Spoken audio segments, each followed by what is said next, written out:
GameSir?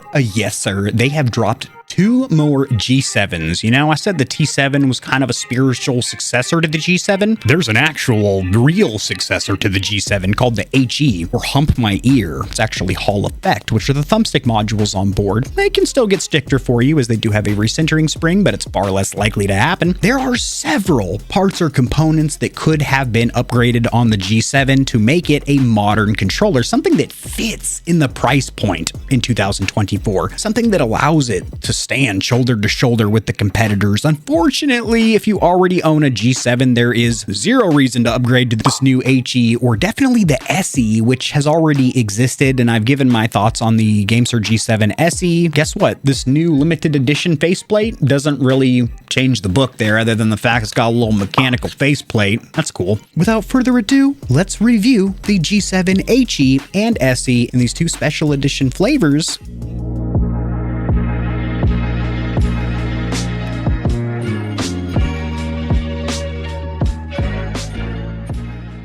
A quick disclaimer for my audience, the Stallions and Stallionettes, both these controllers were sent for review, but this is going to be an honest, comprehensive review. I haven't been paid to say or not say anything about them. GameSir does not get an early preview, and the thoughts in this video are 100% my own. So if there's any cons, shortcomings, or areas of improvement, you're going to hear about it. These companies make better products over time. I just saw the recommended MSRP, the asking price for this controller, and that's going to be an absolute hell no. $50 for a wired 2 rear button Xbox controller? My voice couldn't have made any more frequencies of cracking and craziness there, but at least they do have a white variant. That's cool. So to remove any potential confusion from your brain or mine, this sucker is indeed a Hall Effect version of the GameSir G7. So it does still have the mechanical clicky face buttons. It does still have the rubber grips. They're red now instead of black. Everything from my previous G7 review and follow-up videos applies to this controller, except it now has HE or Hall Effect thumbstick modules, which are far less likely to develop stick drift for you. Having said that, it is absolutely shocking and appalling that the G7 is still wired, considering its main platform is Xbox. That's a console, not a PC. A lot of gamers pick this up for PC. Yeah, I'll give you that, but this is designed for a console. I'm gonna tell you right up, straight up, console gamers don't like to be wired or tethered, even if you don't have kids or pets running around. You're probably not right up on your PC tower and monitor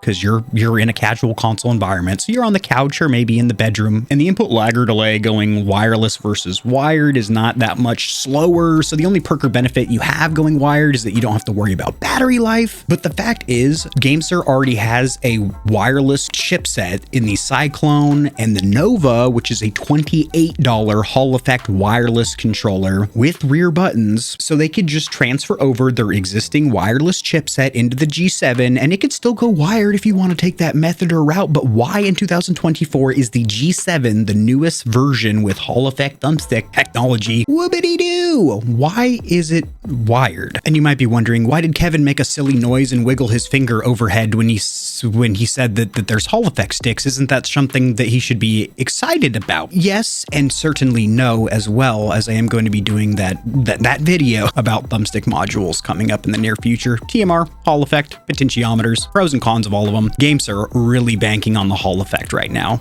Big time. That's their main shtick, is the Hall Effect. And I will say there are competitors like FlyDigi, Turtle Beach, I don't know why I'm saying these so pronunciated, Turtle Beach and this and that are doing Hall Effect, but they're also doing Samo, a little additional. There's still no trigger lock or stop system on this G7.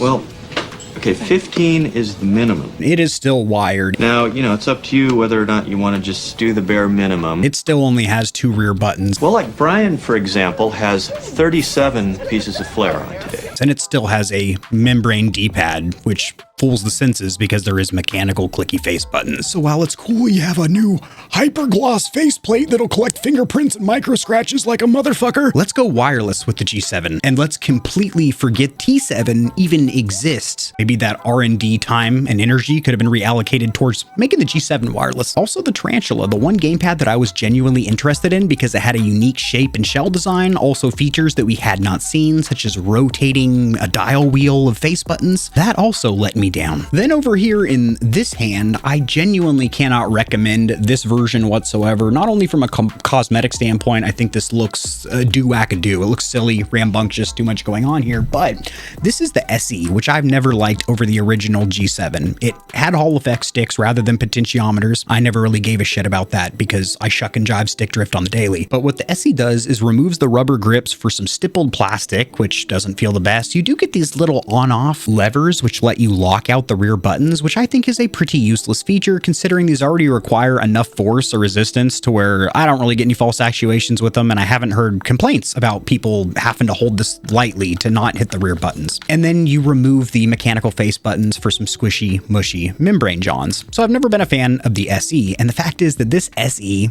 is still SE or Special Edition, not HE or Hall Effect, so this really, like the T7, is a new controller from GameSir that makes no sense in the model lineup, in my opinion. A regular G7 HE over here is a bit of a letdown because so much more could have been done here. Could have added trigger locks or stops, could have been wireless, could have added 2 rear buttons, could have added a mechanical D-pad, and still kept it sub $60. That is totally possible. Competitors are doing it, and also GameSir has other models that are more feature rich and wireless in the same price point. And another huge thing that wireless has going for it is the fact that allows you to connect to converters or adapters so you can use that controller on PlayStation or Xbox when it's only meant for Switch. One really interesting note is you do have a 3.5mm headphone jack on the bottom, which is becoming more of a rarity here in 2024, but the button, which is a mic mute button, feels different on both of these models. On the HE, it's not mechanical, but it still feels tactile and clicky, but a little bit quieter. And then on the bright Eneba version, it is an actual mechanical clicky switch. So different buttons. I thought that was fucking weird. Okay. Magnetized faceplate. This one too? Oh, hello. Cool. You do also have magnetized faceplates. That is a new feature, and I like that. That allows you to customize the looks of your controller by just buying a swappable plate, which is definitely going to be cheaper than buying a whole new controller. This isn't as big of a deal with these $40 controllers, but when you have a $300 Pro controller or something, kind of trailed off there. When you have an expensive ass gamepad, features like these snap plates from AIM, being able to buy a $20 panel kit and change the look of your controller is really cool. Also, a feature I've always liked of the G7 is you can hold down the mode button and the D-pad, and that will adjust your chat game blend and the volume coming out of your 3.5mm jack. These are using the same thumbstick caps as the G7 and SE previously, which are PlayStation hybrid caps, which are what you get on a stock PS4 or 5 controller. KontrolFreek compatibility? Why don't you bring it back from like a previous review since they're the same? As for thumbstick cap compatibility, I've been getting bag after bag after bag. We have the Play Vital Universals. These are slipover caps. They're going to work with anything, sweetheart. We've got the Scuff Universal caps, which just because they have Universal in the name, there's been a lot of controllers I've tested that these do not work on. We have licensed KontrolFreeks for PS4 and 5, Xbox One and Series, as well as Nintendo Switch Pro controllers. Let's start snapping stuff onto these sticks. These ones that look like grilled hamburger patties or Xbox One and Series caps, I think these might work. You know why? This is a licensed Xbox controller. Ooh, shit, girl. Tight, yeah! No, man, absolutely not. These are way too snug as a bug. No, I don't feel confident putting those on. They will damage the thumbstick caps. These saucy little buckets are Red Galaxies for PS4 and 5. Nope. No, these are for Nintendo Switch. Yeah, these work real good. You have to push them a little bit aggressively to get them on, but when they are on, they're very snug. They feel great. These are White Galaxies for PS4 and 5, as they do use the same exact thumbstick caps. I'll break you if I have to. I don't want to, sweetheart. Same exact thing as the Switch. In fact, you have to push them on a little bit more aggressively. I felt like I was going to damage the caps, but I did not. They will work. So Switch and PS4 both work. You're probably curious what Hall effect sticks are in this sucker. They are the GameSir branded joints, which do perform good in gamepad tester and gameplay. The only con or downside, in my opinion, is they do still have a typical recentering spring, which could lose tension on you over time and give you stick drift, but that's pretty unlikely. And I think the manufacturer does realize that this does have a possibility of developing stick drift, as they do give it not a tap life cycle, because it's not a button, a usage cycle of 5 million turny boys. The triggers are Hall effect, which doesn't really matter for jack shit.